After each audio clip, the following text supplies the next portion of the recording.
तर मी आज बनवलेली आहे आवळा सुपारी. आवळा सुपारी बनवताना काय काय करावं लागतं, तर आवळे मी स्वच्छ धुवून घेतलेले होते आणि त्याला मी कुकरमध्ये वाफवून घेतलेले आहेत, म्हणजे एक शिट्टी काढलेली आहे. तर कुकरमध्ये एक शिट्टी काढल्याच्यानंतर आवळ्यामध्ये असा म्हणजे जो कडकपणा असतो, म्हणजे म्हणजे कापताना किंवा फोडी करताना जो त्रास होतो तो कमी होतो.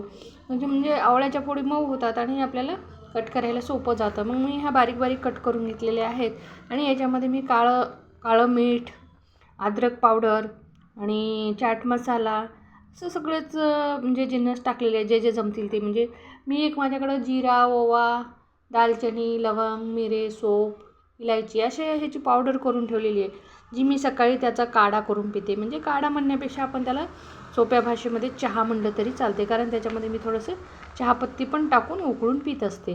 तर तो पण मसाला मी याच्यामध्ये टाकलेला आहे, कारण तो खूप चांगला आहे शरीरासाठी, म्हणून मी त्याची चहा करून पिते. तर कधीकधी जर चहा नाही पिणं झालं तर 2 आवळ्याच्या सुपारीचे हे जर तुकडे जर आपण तोंडात टाकले तरी आपल्याला त्याचा फायदा होऊ शकतो.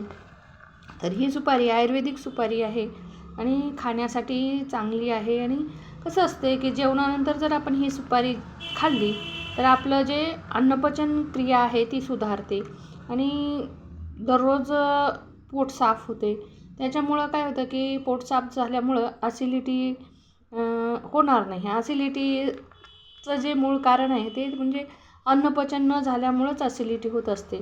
तर अशा काही गोष्टी आहेत ज्या आपल्याला जर घरगुती उपायानं कमी होत असतील तर करायला काही हरकत नाही. आता मी बऱ्याच गोष्टी म्हणजे आता मला जसं डायबिटीज झालेलं आहे, त्यामुळं मी जास्त फळं खाणं किंवा म्हणजे असे कुठले तरी नैसर्गिक तयार केलेले पदार्थ खाणं याच्यावरच भर देते मी. म्हणजे पॅक फूड खात नाही. पॅक फूड कसं असतं, पॅक फूडमध्ये म्हणजे कधीचं तरी आपलं पॅकिंग केलेली असते, मग सगळे कसले तरी जिन्नस वापरलेले असतात. म्हणजे एवढं आपल्यासारखं स्वच्छ असं म्हणजे धुवून तोडून असं कोणी करत नाही. तर जर तुम्हाला जर काही करून जर ठेवायचं असलं पॅकिंग, तर घरी तुम्ही करू शकता.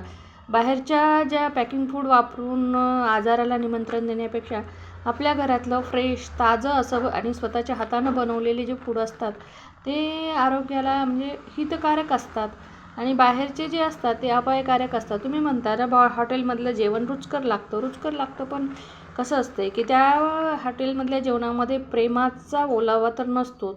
आणि कसं असतं म्हणजे ते लोक भाज्या व्यवस्थित धुतात नाही धुतात, तोडतात कसे तोडतात याचं काही नियोजन नसतं.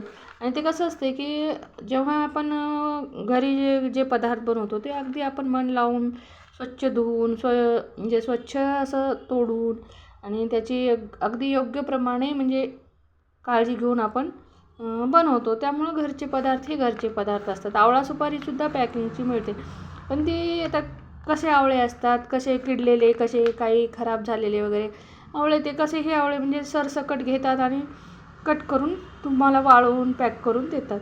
तर जेवढं तुम्ही तुमच्या हाताने आणि तुमच्या नजरेच्या समोर बनवलेल्या वस्तू असतात त्या चांगल्या असतात.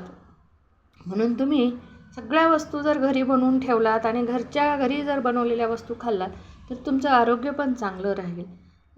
तर तुम्हाला हा व्हिडिओ कसा वाटला, तर तुम्ही माझ्या चॅनलवर नवीन असाल तर सबस्क्राईब करायला विसरू नका. आणि कसं आहे की मी याच्या आधी व्हिडिओ मी बनवलेले आहेत आवळ्याचे. काय आवळे धुणं आणि वाफवणं ह्या गोष्टी मी दाखवलेल्या नाहीत. पण कसं आहे आता तुम्हाला सांगितल्यावर तर तुम्हाला समजतंच म्हणल्यासारखं आहे. कुणाला समजत नाही धुवायचं वाफवायचं. तर तुम्हाला हा व्हिडिओ कसा वाटला, जर तुम्हाला आवडला असेल तर लाईक करा, शेअर करा, बेल आयकॉनवर क्लिक करा. म्हणजे कसं आहे की माझे नवीन जर व्हिडिओ आले तर तुम्हाला त्याचं नोटिफिकेशन मिळत जाईल. धन्यवाद.